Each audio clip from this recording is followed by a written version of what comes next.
Assalamualaikum warahmatullahi wabarakatuh. Di sini saya Ahmad Taufik Ramadan akan melakukan wawancara mengenai pengaruh perkembangan teknologi dan ilmu pengetahuan terhadap budaya pembelajaran mahasiswa.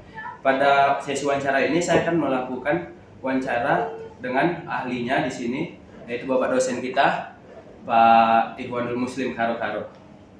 Selamat sore, Pak. Selamat sore. Sebelumnya saya ucapkan terima kasih atas ketersediaan Bapak untuk meluangkan waktunya untuk melakukan sesi wawancara ini. Langsung saja. Eh, di era digital perkembangan teknologi yang semakin pesat ini, Pak, termasuk dalam bidang pendidikan, mahasiswa kan dituntut untuk mengikuti perkembangan iptek agar proses pembelajaran yang mereka ikutin optimal. Bagaimana pendapat Bapak mengenai hal tersebut? Ya, memang tidak hanya mahasiswa ya yang dituntut untuk mengikuti perkembangan zaman gitu ya. Sebagai seorang ahli, dosen maupun researcher juga semua dituntut untuk mengikuti zaman. Nah, ya memang itu bagian daripada peradaban dan perubahan.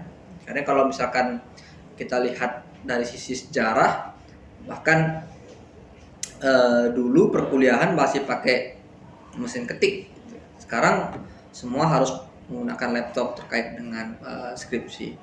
Begitu juga dengan terkait dengan misalkan dulu kita belum ada COVID, jadi mahasiswa perkuliahan tetap seperti kayak ngajar SD, SMP, SMA. Nah, setelah ada COVID dengan adanya teknologi, kita dihadapkan dengan virtual pembelajaran. Nah, artinya memang kalau kita tidak mengikuti peradaban atau perkembangan zaman, terutama di bidang iptek, maka yakin dan percaya itu kan terlindas kitanya.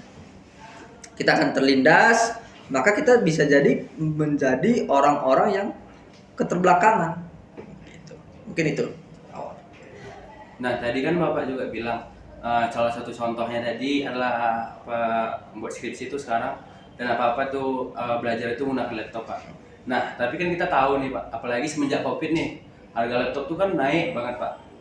Dan itu bisa jadi kendala untuk beberapa orang yang kita ketahui yang ekonominya tidak mudah membeli laptop atau barang-barang teknologi tadi kan masih mahal, Pak. Menurut Bapak bagaimana solusi yang tepat buat para mahasiswa yang tadi memiliki kendala dalam masalah ekonomi untuk tetap ikut dengan mereka tak mau ikut, cuman bagaimana solusinya, Pak, gitu? Oke. Jadi yang pertama, kalau dibilang tadi harga laptop melambung tinggi itu untuk yang baru ya. Iya. Yang baru. Nah, jadi kita harus pilahkan dulu nih data menunjukkan bahwa harga laptop tinggi itu untuk yang baru. Tapi kalau yang second enggak. Gitu. Karena saya kemarin baru mengecek harga itu ada yang sekitaran 2,3 sampai dengan 3 juta. Itu sudah ada dengan spesifikasi misalkan yang sudah cukup layak gitu untuk seorang mahasiswa dengan prodi sistem informasi. Nah, dengan Core i5 kalau saya nggak salah Core i5, terus RAM-nya juga sudah cukup kompatibel di sana. Nah, poin yang terpenting adalah bagaimana tadi ya untuk memenuhi kebutuhan perangkat teknologi bagi mahasiswa yang ekonominya menengah ke bawah, kan itu tadi poinnya. Nah, sebenarnya banyak skemanya yang bisa kita bangun di sana. Khususnya bagi sebuah prodi ilmu komputer, laptop itu menjadi satu barang yang wajib menurut saya. Ilmu komputer, tapi komputernya nggak ada. Jadi kan ada hal yang lucu gitu ya. Kita seorang pelajar, tapi pensil buku nggak ada. Yang jadi lucu. Jadi pertama poinnya adalah untuk beberapa prodi itu memang perangkat komputer menjadi wajib. Nah, bagaimana cara memenuhinya? Ada cukup banyak skema. Pertama adalah skema jangan beli laptop baru. Satu. Ya. Belilah laptop second yang memang harganya miring banget loh. Emang ada, Pak? Ada, banyak. Nanti kita bisa diskusi lebih lanjut. Nah, yang kedua, dari harga miring tadi kita bisa beli secara cash kalau ada atau secara kredit. Jangan kredit lah bahasanya, cash bertahap. Ya. Kalau cash uangnya kan besar, Pak. Enggak, tadi saya bilang tadi kisaran 2,3 karena Handphone saja, handphone baru, teman-teman pasti rata-rata beli handphone baru gitu. Itu sekitaran harga 3 jutaan. Bayangkan tadi kalau harga 3 jutaan dengan budget 3 jutaan juga dibelikan ke laptop sudah tutup. Nah, bagaimana kalau misalkan tadi apa namanya nggak mampu ya belinya cash, maka dibuat dengan skema cicil. Dari mana uangnya? Nah, ini menjadi menarik teman-teman semuanya. Bagaimana menarik? Nah, pengalaman saya yang pertama ada dengan cara menabung. Tentu teman-teman masih mendapat bulanan gitu ya. Ya jadilah mahasiswa yang cukup ngepres dulu di awal. Misalkan dapat berapa, misalkan 1 bulan sekian. Nah, itu disisihkan 20%-nya. Sudah sisihkan. Yang kedua, kita sudah mulai bisa bekerja part time. Part time-nya dalam artian kata apakah bersama dosen meriset gitu. Karena pengalaman saya juga pernah terlibat dengan dosen untuk meriset. Itu dikasih fee-nya, atau part time di luar buat aplikasi gitu. Teman-teman kan misalkan prodi-prodi Ilkom gitu atau prodi-prodi yang benefit itu buatlah jejaring project-project di luar seperti itu, sehingga uangnya ada dan terkumpul ya, bisa digunakan untuk hal-hal yang bermanfaat gitu sih. Jadi dengan harga-harga teknologi yang lebih mahal, salah satu solusinya adalah nggak memaksakan to be baru ya. Iya, betul.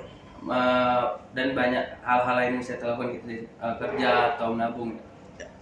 Nah, ketika masalah tadi terselesaikan, berarti kan kita udah menggunakan teknologi nih untuk belajar.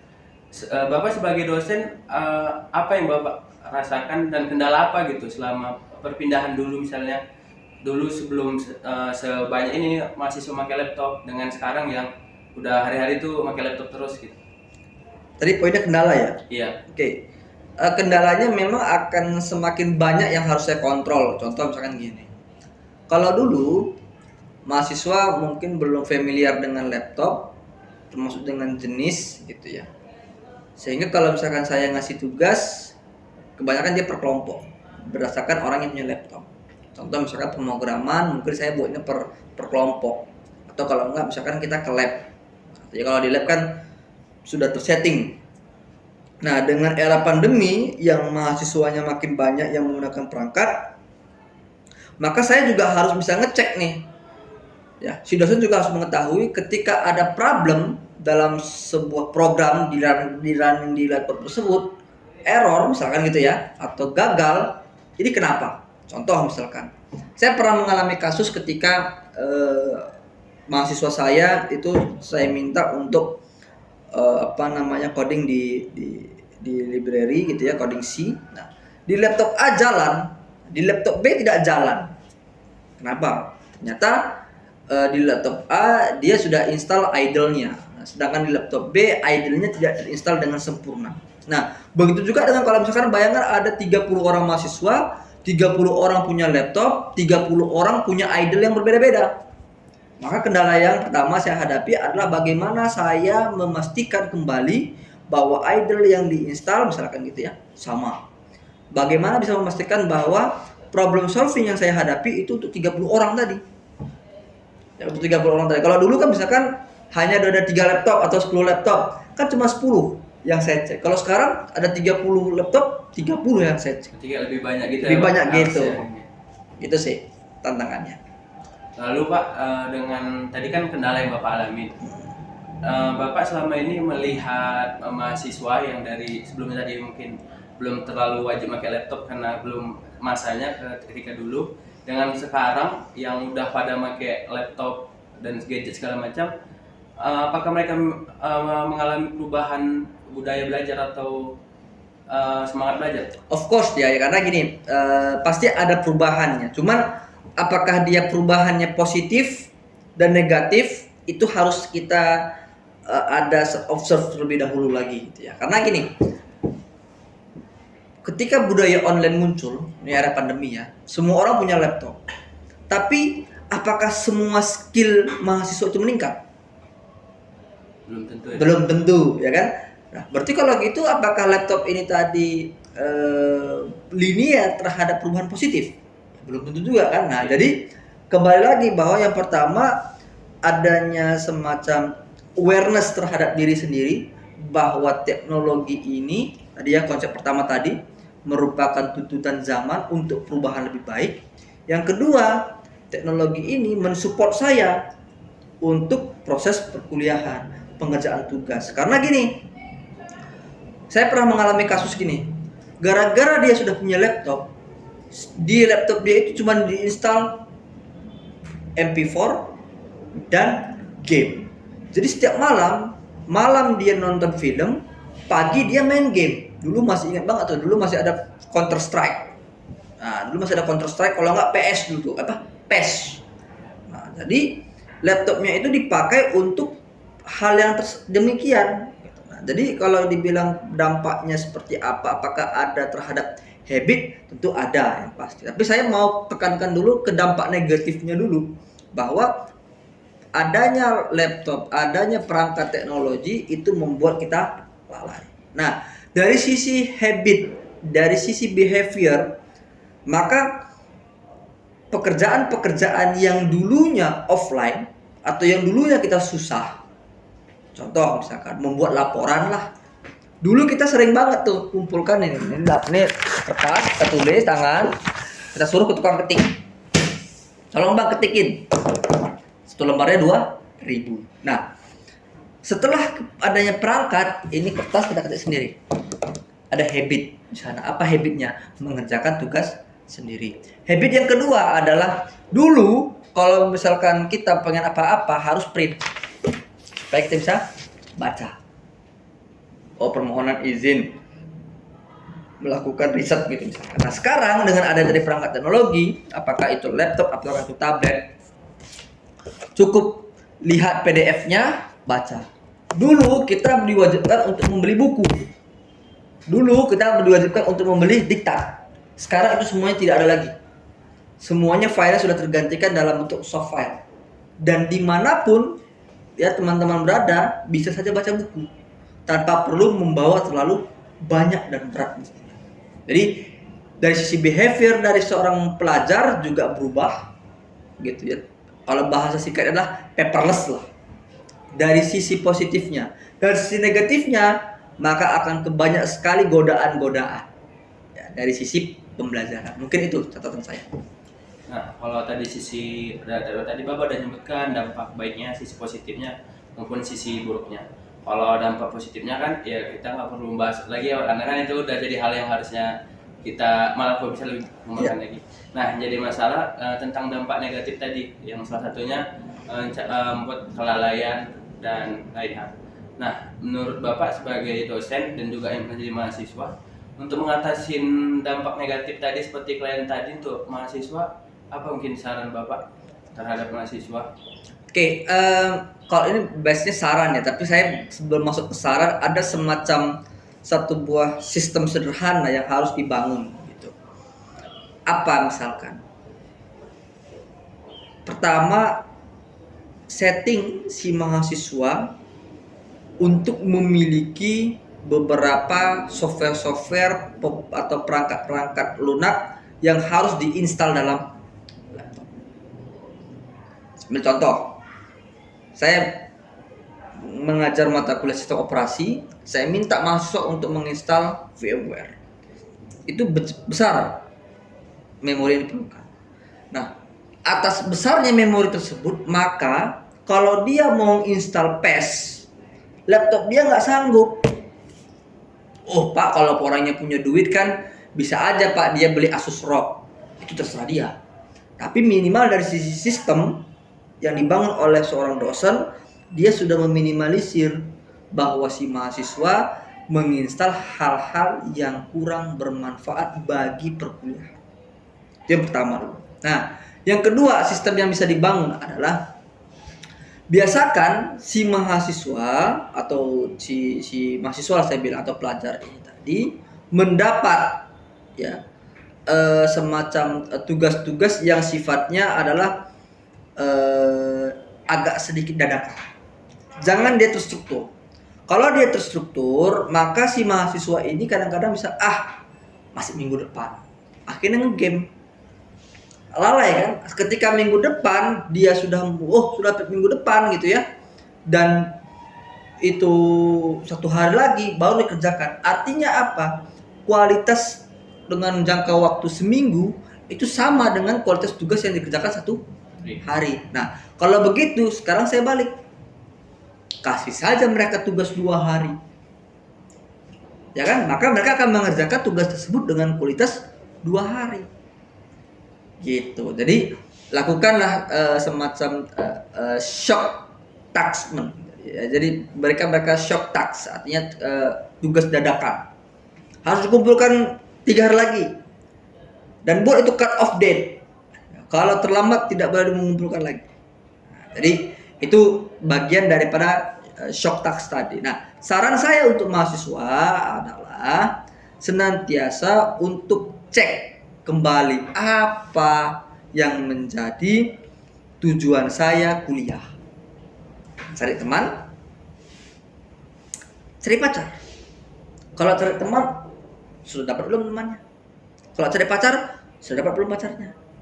Atau yang ketiga nih, saya mau membangun relasi. Karena kalau mau dibilang belajar, ya teman-teman bisa belajar dari mana saja sebenarnya kalau di era sekarang ini. Tapi kita mau membangun yang namanya pola pikir. Pola pikir atas apa? Atas apapun. Kadang-kadang masalah kita itu tidak ditemukan di dalam buku, tapi kita bisa berpikir bagaimana cara menyelesaikan masalahnya. Kita mulai dari mana? Begitu kira-kira saran saya. Jadi untuk mengatasi masalah nggak hanya dari mahasiswa saja, Betul. bahkan dosen pun juga bisa membangun sebuah sistem yang meminimalisir mahasiswa untuk mendapatkan dampak-dampak dari negatif tadi. Ya. Nah, terakhir Pak, apakah perkembangan iptek ini meningkatkan minat belajar mahasiswa? Oke, sekali lagi saya kalau apakah meningkatkan pasti iya ya. Cuman how many percent I don't have a data gitu ya. I don't have a data yet. Dan tapi saya bisa kasih contoh. Dulu ilmu komputer menjadi prodi yang sempit. Sempat menjadi bukan dulu ya. Ilmu komputer menjadi prodi yang pernah sempit ilmuannya. Karena hanya ngomong komputer. Padahal enggak. Nah, sekarang mulai melebar. Orang-orang yang masuk komputer bukan hanya yang minat komputer, tapi dia minat untuk bikin game. Wah, ya kan? Orang-orang yang masuk prodi ilmu komputer, orang-orang yang minat terkait dengan multimedia. Dia hobi bikin ya multimedia lah, kayak ngerender film, ngerender. Jadi dia buat AR. Dulu orang-orang ilmu komputer berpikir bahwa hanya perangkat komputer, ada CPU, ada monitor. Tapi sekarang orang-orang yang masuk ilmu komputer minatnya adalah karena dia pengen desain UI UX. Orang-orang yang masuk ilmu komputer karena berminat terkait dengan aplikasi, ada apps-nya. Nah, jadi ada software development di sana. Jadi artinya saya mau bilang seperti ini teman-teman semuanya. Itulah perkembangan sebuah keilmuan. Yang dulunya sempit, dianggap pernah sempit, sekarang berkembang. Nah, sama juga kalau misalkan di bidang pendidikan matematika gitu misalkan. Dulu pendidikan matematika hanya dianggap sebagai ya sudah guru saja.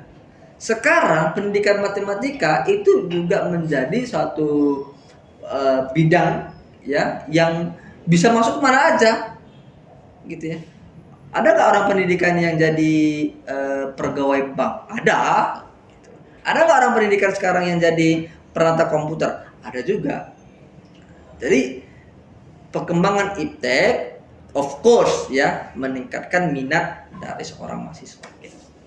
Jadi karena perkembangan tadi dan semakin luasnya keilmuan tadi, maka meningkatkan minat dan sesuai dengan passion mereka masing-masing. Ya, saya rasa Pak cukup untuk wawancara kali ini.